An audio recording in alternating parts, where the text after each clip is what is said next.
নমস্কার বন্ধুরা, চলে আসলাম একটা নতুন ভিডিও নিয়ে। শিব পুজো করব বলে বাজার সব করা হয়ে গেছে।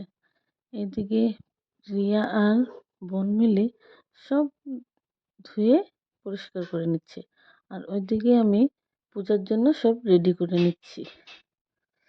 জানো তো বন্ধুরা, এই পূজাটার জন্য আমি খুব এক্সাইটেড ছিলাম। আর এদিকে ব্রাহ্মণ মশাইও এসে পড়েছে। পূজায় বসতে বসতে সকাল 10টা বেজে গেছে, আর এই পূজা শেষ হতে হতে প্রায় 7টা হয়ে গেছে। এই ঠাকুর মশাই অনেক সময় লাগিয়ে পূজা করে। এদিকে আমাদের যজ্ঞ স্টার্ট হয়ে গেছে, আর বাইরে মা খিচুড়ি আর দিদি সবজিটা বানিয়ে নিচ্ছে। পূজা শেষ হওয়ার পরে আমরা বাচ্চাদেরকে প্রসাদ দিয়ে দিয়েছি, আর আমরাও প্রসাদ নিয়ে নিলাম। ভিডিওটা এখানেই শেষ করছি, দেখা হচ্ছে নেক্সট ব্লগে। Bye bye.